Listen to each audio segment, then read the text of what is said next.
Com muita alegria que estou aqui, vendo carinhas assim tão queridas, tão saudosas, e para a gente realizar, né, mais uma palestra aqui na casa, né? E hoje quem vai fazer a palestra é o Alexandre. Então, primeiramente, eu vou ler a psicografia. Virtude da fé. É difícil confiar na providência divina, porque é difícil compreender o mistério da fé. Quando se vivencia um sentimento que causa sofrimento, nos vemos pequenos e frágeis e, sobretudo, impotentes. É no cenário das dificuldades humanas que deve vigorar a fé prescrita aos homens.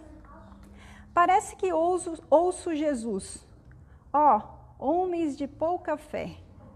Nosso sagrado coração ainda está cravejado do martírio deste Cordeiro Imaculado, porque a dor consolida o amor consolida a fé. Mas quão pouco amor dispomos ainda por nós mesmos. Ainda tateamos na escuridão dos sentidos psíquicos para achar o sentido maior dessa virtude tão consoladora.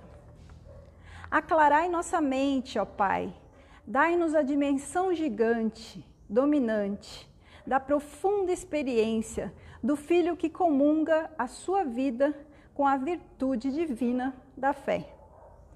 Que não menosprezemos nossa individualidade, nem nossas potências, porque menosprezaríamos a própria vontade do Pai quando pede ao Filho que cresça. Ajudai-nos a conciliar nossa dúvida à certeza, nossa dor ao amor, a fim de vivificar o germe dessa força imponderável que guardamos ainda enclausurada em nosso coração. Ó Celeste, ainda lembro-te, Jesus, dizendo na cura ao cego: vai, a tua fé te salvou. E a mulher que sangrava: quem me tocou? De mim saiu uma virtude.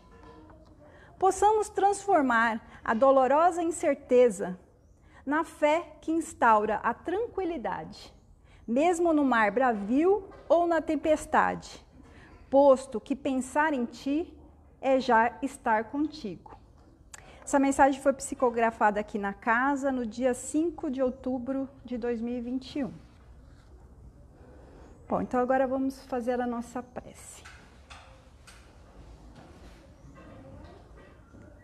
Querido Pai, amado Mestre Jesus, espiritualidade amiga, mentores dessa tarefa, agradecemos mais uma vez pela oportunidade de estarmos aqui reunidos em Teu nome para o estudo de mais um Evangelho.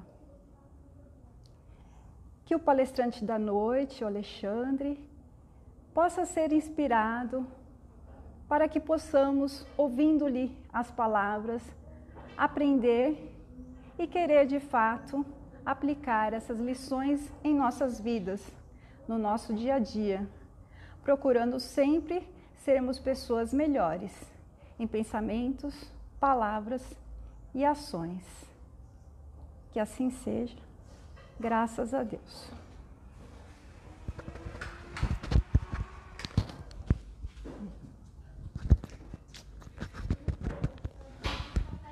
Só fazer a preparação aqui.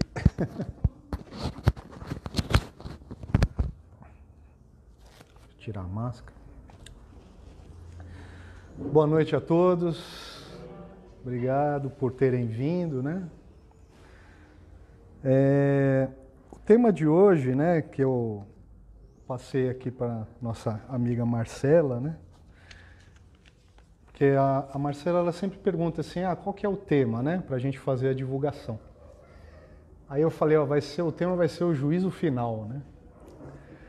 E daí quando a gente ouve essa frase, né, nosso juízo final, né, mexe um pouquinho com a nossa emoção, né? A gente fala, nossa, que tema, né? Só que eu acho que é um tema apropriado para a gente falar, porque a gente passamos aí, né, recentemente, por um evento aí que todo mundo sabe o que é, o evento do Covid, né? E que muitas pessoas, mais uma vez na história humana, achavam que era o fim, né? Que a gente ia acabar, né? Mas estamos todos aqui, né? É claro que, de uma maneira ou de outra, todos fomos afetados por essa doença, mas parece que a humanidade vai continuar aí por mais um tempo, né? Então eu achei apropriado a gente falar sobre esse tema, para a gente tentar ver lá na origem, o que originou essa ideia, né? Do fim do mundo, do juízo final. Então, essa ideia, ela surge ali no Evangelho de Mateus, no capítulo 25. Então eu vou ler o trechinho para a gente poder refletir, né? E fala assim: todas as vezes que o Filho do Homem vier em sua glória e todos os anjos com ele, ele então sentará sobre o trono de sua glória. E serão reunidos em torno dele todos os povos, e separará uns dos outros, como o pastor separa as ovelhas dos bodes. E colocará as ovelhas à sua direita e os bodes à sua esquerda. E então dirá o rei aos da sua direita, no caso as ovelhas, né? Vinde, escolhidos do meu Pai, participai do reino para vós, preparado desde a constituição do mundo.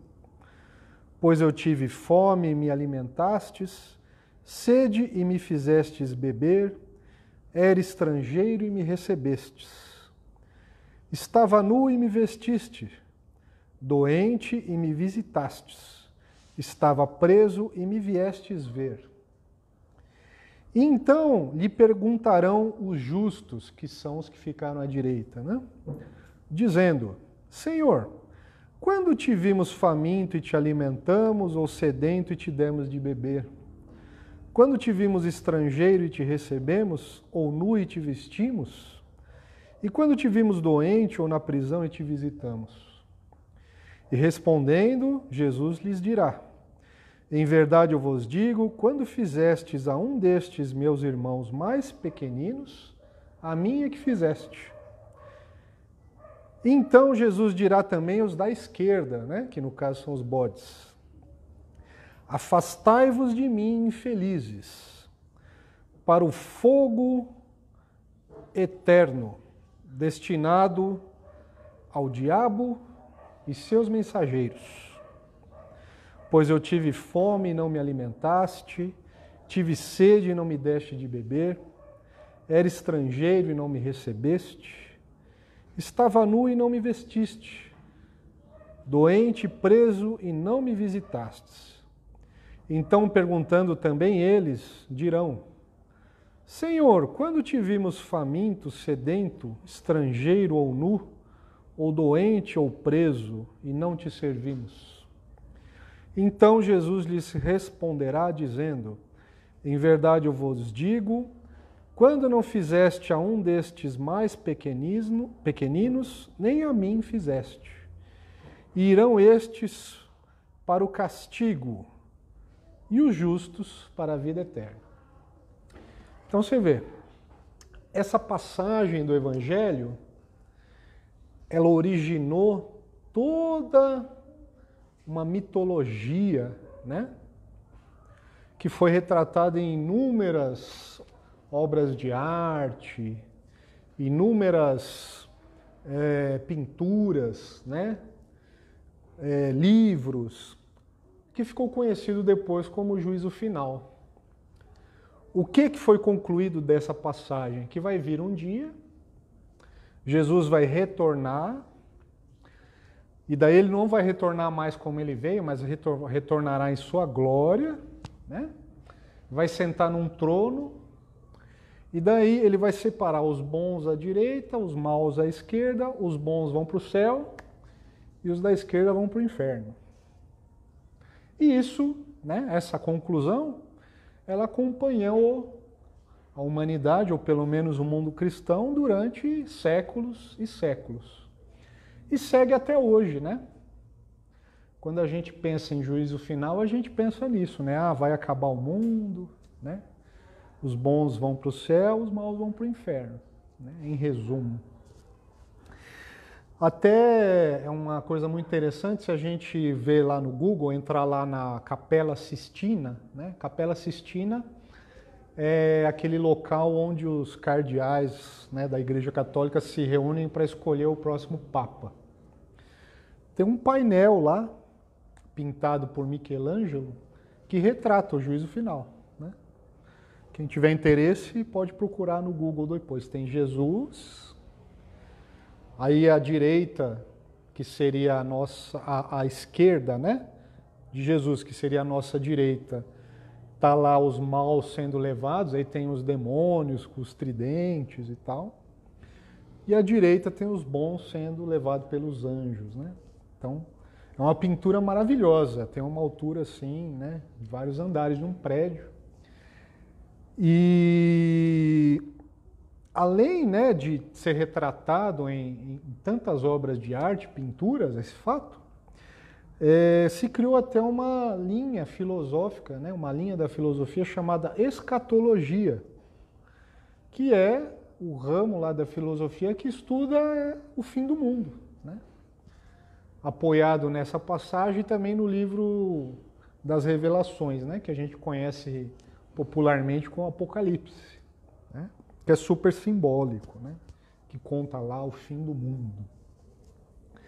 Então você vê que é uma perspectiva um pouco tenebrosa, né? A gente fica ali preocupado, né, porque durante vários eventos durante a história da humanidade, a partir ali da vinda de Cristo, as pessoas pensaram que o mundo ia acabar, né? Se a gente pegar pela história, né, no ano 1000, né, os números redondos, eles sempre atraem muito a atenção, né? No ano 1000, na Europa, houveram muitas convulsões sociais, porque as pessoas acreditavam que quando ia chegar no ano 1000, o mundo ia acabar, né? Como depois a gente fez para o ano 2000, né, que teve o Nostradamus. Aí não era mais 2000, era 2012, lembra disso?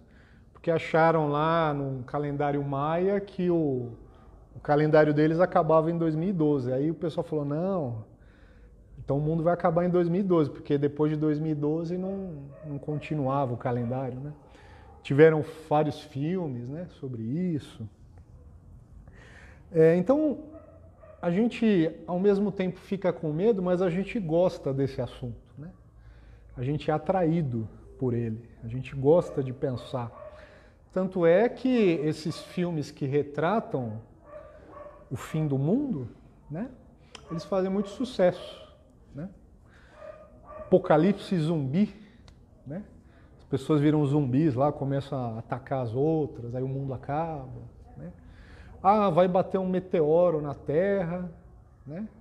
Aí o mundo vai acabar, aí mandam um foguete para tentar jogar uma bomba para destruir o meteoro. Todo mundo já viu esse filme também, acredito, né? Ou já ouviu falar. Então é um assunto intrigante, né? A gente acha interessante esse assunto. E a doutrina espírita, né, ela vem aí para nos esclarecer, né, do que Jesus estava falando, né? E não só sobre isso, mas vários assuntos que são meio difíceis da gente entender do Evangelho quando a gente lê assim o Evangelho unicamente, né? A doutrina espírita, ela explica. E a gente consegue entender esse Evangelho utilizando dois ensinamentos da doutrina espírita. O primeiro é a pluralidade dos mundos habitados. Ou seja, a doutrina espírita nos explica ou nos ensina que a Terra não é o único planeta que é habitado no universo, né? Hoje em dia, a moderna ciência, né, ela já sabe que nós estamos num planeta que faz parte de um sistema solar ou seja, planetas que orbitam em torno de uma estrela. Temos 9 planetas que rodam em volta da nossa estrela, que é o Sol. O Sol, ele pertence a uma galáxia. Nessa galáxia, estima-se que nós temos bilhões de sóis. E em cada uma dessas estrelas nós temos planetas também que orbitam em torno delas. Então, uma galáxia tem bilhões de sóis e cada um desses sóis ou estrelas tem vários planetas. E nós temos vários bilhões de galáxias no universo. Então você multiplica, né? Bilhões vezes tantos planetas, a gente vê quantos planetas podem existir no universo, né? Até os anos 90, né, os seres humanos não haviam ainda detectado nenhum planeta fora do sistema solar. Hoje em dia, com os telescópios, né, mais modernos, os seres humanos aqui na Terra já detectaram milhares de planetas, né? Com telescópio, já tem nome, já sabe onde fica, etc. E com a modernização desses telescópios, conforme a tecnologia vai avançando, muito provavelmente um dia a gente vai detectar alguma civilização, né?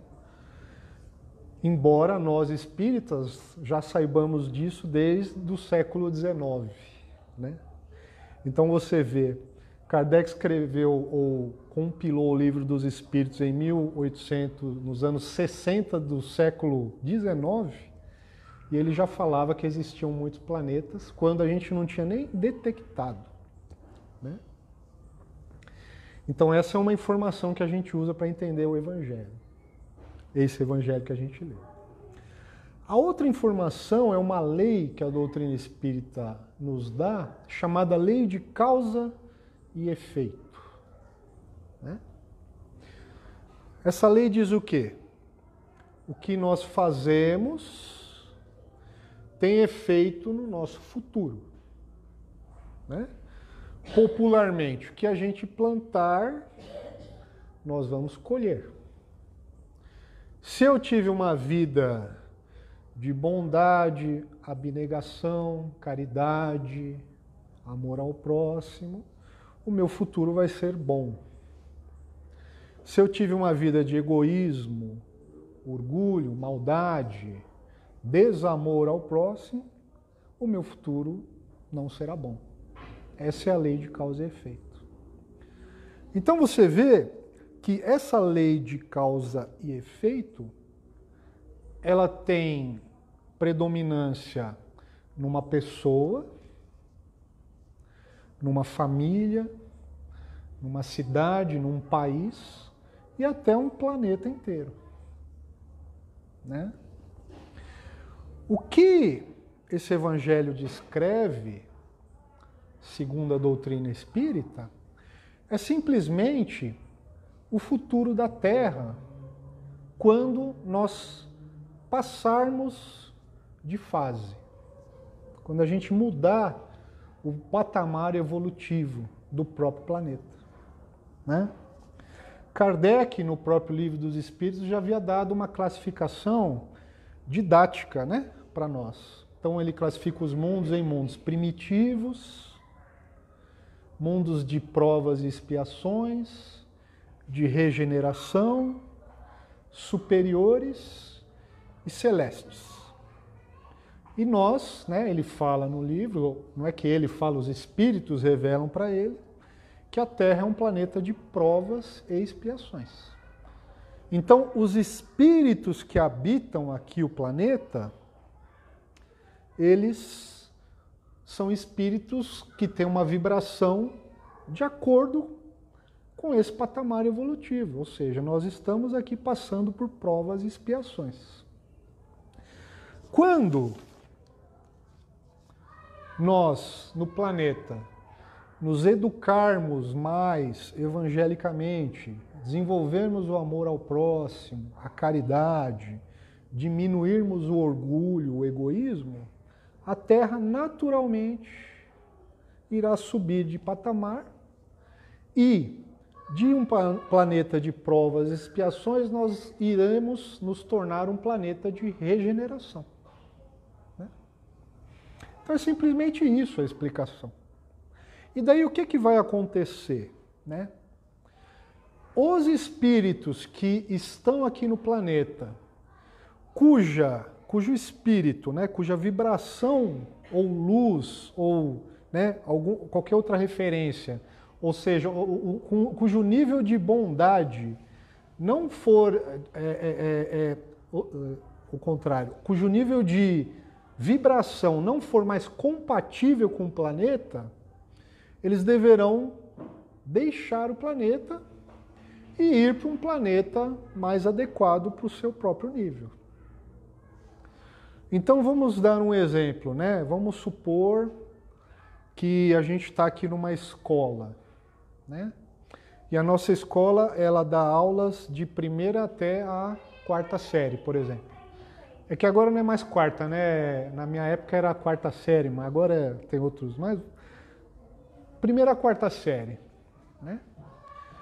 Então, aqueles, né, que estão reincidentes, né, fica lá, fica repetindo as séries. Aí, uma hora, essa escola aqui fala, ó, nós não vamos mais dar aulas de primeira a quarta série. Aqui, agora, só vai ter aula de quinta a oitava série. Primeira e quarta série vai ser uma outra escola. Então, aqueles alunos que ainda estão lá, frequentando a primeira, a quarta série, estão repetindo, porque não passaram, eles não vão poder mais ficar naquela escola. Eles vão ter que ir para outra escola. E aqui vão ficar aqueles que conseguiram passar para a quinta, sexta, sétima, oitava série. Então isso vai acontecer conosco. E na verdade é um processo que já acontece todos os dias. Tem muitos espíritos que eles alcançam um patamar que eles não precisam mais reencarnar na Terra. Eles já têm o direito de reencarnar num planeta melhor. Por quê? Porque eles já têm um grau de bondade, né? Eles já conseguiram diminuir o egoísmo, o orgulho, aumentaram o conhecimento, que permitem a eles encarnar em outro planeta melhor, superior à Terra. Na literatura espírita, por exemplo, a gente tem um exemplo do próprio Bezerra de Menezes, né? Eu não vou saber aqui o nome do livro direitinho, mas a informação que a gente tem é que o Dr. Bezerra de Menezes não precisaria mais encarnar na Terra. Ele permanece na Terra por amor aos espíritos que aqui estão. Mas se ele quisesse, ele poderia já encarnar em outro planeta superior. E ao contrário, tem espíritos que estão em planetas inferiores à própria Terra, que alcançaram lá naquele planeta o direito de encarnar aqui. É um prêmio para eles. Né? O que seria um planeta inferior à Terra? É um planeta que ainda predomina a barbárie, em que há a escravização do semelhante, né? É um planeta que o conhecimento ainda está atrás, por exemplo, chutando aqui, pode ser que lá eles ainda não descobriram anestesia, por exemplo. Então, a pessoa está com um problema na perna, tem que cortar a perna ali a sangue frio, né? Põe uma madeira, a pessoa morde, vem a pessoa com um serrote lá e serra a perna. Como a gente era aqui, no próprio planeta, não muito tempo atrás. Né? Então esse seria um planeta inferior. Ele não quer dizer pior, ele é só um planeta que ainda está no caminho. E nós conquistamos o direito de não estar mais lá. A gente já pode estar aqui. Né? Tem um livro do Chico Xavier que descreve muito bem esse processo chamado A Caminho da Luz. Se eu não me engano, é o 3º ou 4º livro psicografado por Chico Xavier. E ele descreve, né, como que um grupo de espíritos teve que deixar um planeta na constelação de Cocheiro, né? Constelação é um grupo de estrelas, né? E reencarnar na Terra, porque naquele planeta eles não estavam mais compatíveis, né? Só que esse planeta que eles estavam, ele era muito superior tecnologicamente do que a Terra é agora. Só que os espíritos, moralmente, eles não podiam mais estar lá. Então eles reencarnaram aqui, que era ainda um planeta bem primitivo, e foram os que criaram a civilização egípcia, a civilização grega, que iniciaram o Império Romano, né? Criaram aquelas pirâmides, né? Que até hoje a gente não sabe muito bem como é que eles construíram, né? Então foram esses espíritos que já tinham um conhecimento grande, mas já tinham uma tecnologia desenvolvida, mas não podiam ficar mais lá. Então eles vieram para cá. E eles deram o primeiro impulso civilizatório aqui no planeta Terra, né? Aí eles cumpriram esse papel e muitos voltaram, né? Conseguiram se redimir.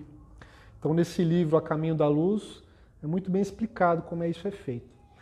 Tem um outro livro também, que é um pouco controverso, mas também explica, chama-se Os Exilados de Capela, do Edgar Armond. Ele também conta esse processo, né, de espíritos que habitavam um planeta cuja estrela está nessa constelação de Capela e vieram aqui ajudar a formar o planeta Terra. E é interessante porque é o mesmo processo, né? No Caminho da Luz é descrito isso, que Jesus lá naquele planeta reuniu esses espíritos, explicou que um planeta novo estava sendo criado, etc., né? E veio com eles para cá, né? Porque Jesus é o nosso governador, né, do nosso planeta. Então, há quanto tempo já, né, Jesus não está conosco, né? E nós aqui, né, temos que fazer por merecer, né, para conseguir permanecer aqui, ou quiçá até ir para um planeta mais elevado que a Terra, né? E daí, um outro aspecto que tem, né, do juízo final fala da salvação, né? Tanto é que a gente chama Jesus Cristo nosso Salvador, né? O que seria essa salvação? É ficar ali na direita, né? Que é o pessoal que vai para o céu, né? Na mitologia lá. Então, como é que Jesus ensina a ficar à direita? Ele fala, olha, quando eu tive fome, tu me deste de comer, eu tive sede, você me deu de beber, eu estava nu, você me deu uma roupa, eu era de um outro lugar, você me deu abrigo, eu estava preso, doente, você foi me visitar. Ou seja, numa palavra, caridade, né? Misericórdia, bondade. Né? É interessante a gente observar que Jesus ele não faz nenhuma prescrição ritualística, né? Ele não fala assim, você tem que fazer isso tantas vezes por semana, ir em tal local, dizer tais e tais palavras, né?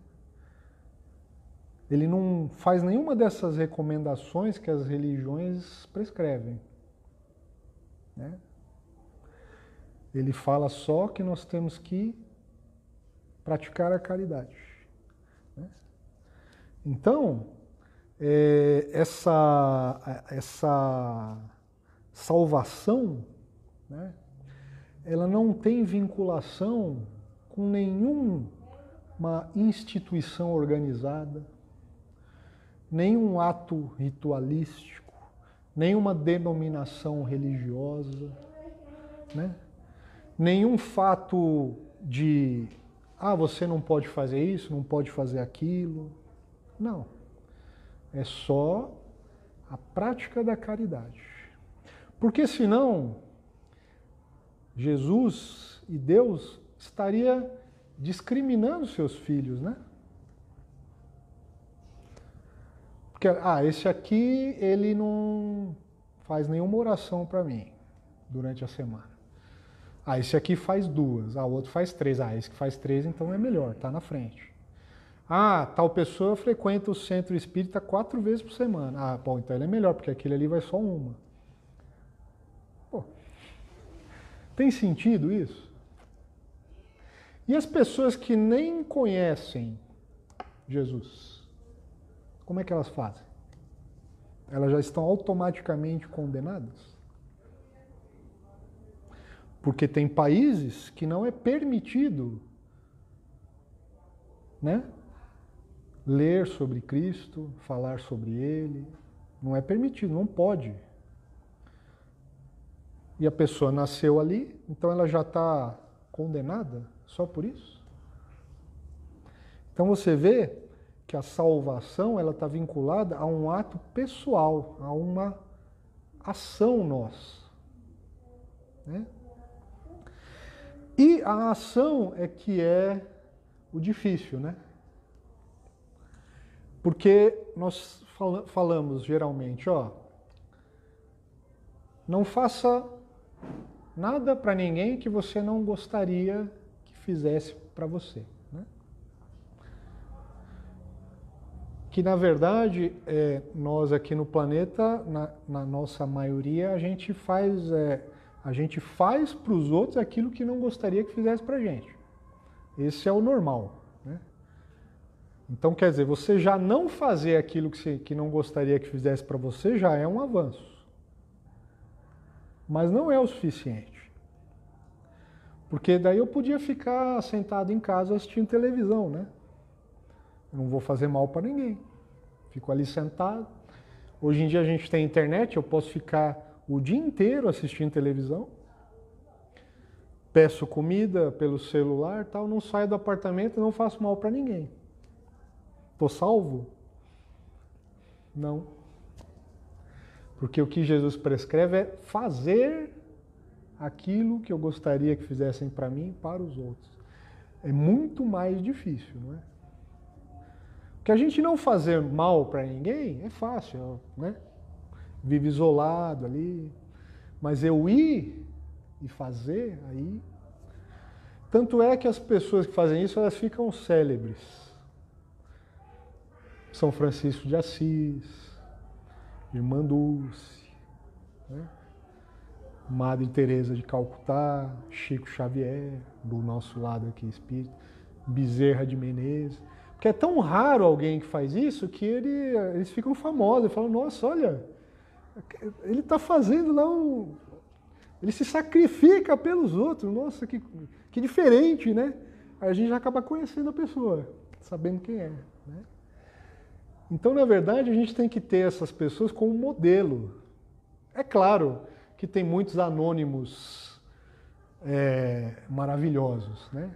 Eu estou falando assim como um exemplo, né? Essas pessoas que conseguiram, né, atingir um nível superior já aqui na Terra. Esse que é o nosso objetivo. Então você vê que a explicação espírita ela é muito mais simples, né? E muito mais esperançosa, né? A gente não tem que pensar que vai explodir um vulcão, cair um cometa, o mar vai subir, afogar todo mundo, ou vai vir uma peste, né? Pode até ser que aconteça isso, mas o que vai morrer é o corpo. O espírito vai para um outro planeta melhor ou igual, né? Não importa isso, né? Se bater um meteoro aqui e acabar com o Brasil ou com o mundo, né? A gente vai para um outro planeta semelhante à Terra de acordo com a nossa evolução espiritual. Então eu acho que essa salvação, né, esse juízo final aí, entre aspas, ele é muito mais esperançoso, né? Muito mais lógico, e nos dá muito mais motivo, ainda mais para praticar o bem, né? Porque nos dá a ideia de um Deus não destruidor, mas um Deus amoroso, um Deus que nos dá esperança, que cuida de nós, né? Porque mesmo aqueles que ficaram lá na esquerda, né, eles não vão para o inferno, eles não vão sofrer eternamente. Eles apenas vão para um lugar adequado, em que lá também eles vão ter a possibilidade de aprender, de se desenvolver, de melhorar, para um dia nos reencontrarmos, né? Então eu acho essa mensagem cheia de esperança para nós, né? Então a gente nunca deve ter medo, né? No caso aqui do Covid e tal, né? A gente se protege, etc. Mas não tem sentido ter medo. Se eu pegar, vou me tratar, etc. Se eu morrer, eu vou ficar bem. Deus me acolhe, Jesus me acolhe, eu vou ficar bem, né? Não é o apocalipse, né? É algo natural, normal, que aconteceu nesses planetas aí que eu falei dos livros, vai acontecer com a Terra, e nós, na nossa eternidade, vamos ver ainda muitas vezes, né? Como é que Jesus sabia que isso acontecia? Porque ele já passou por isso, provavelmente, em outros planetas. Ele sabe que é o normal acontecer isso, né? Então ele está nos ensinando. Isso acontece nos planetas. Eles desenvolvem, os que podem ficar, ficam, os que podem ir para um outro melhor vão, os que não podem ficar, vão para um outro adequado. Tá legal? Então, muito obrigado pela paciência de vocês, agradeço bastante. Eu acho que o passe a gente faz coletivo agora? Ah, vai ser? Então tá. Então, muito obrigado, um bom fim de semana, até a próxima. Ah, tem que fazer a prece? Faz a prece. Ah, tá, desculpa. Faz.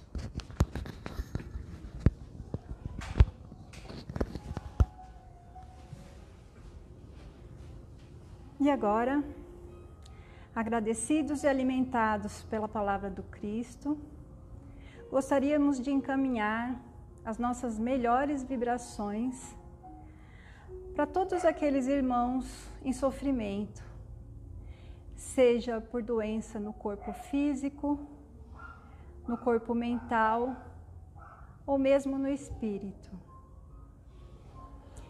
Que todos possam ser abençoados pelo Cristo, de acordo com as suas necessidades e o seu merecimento.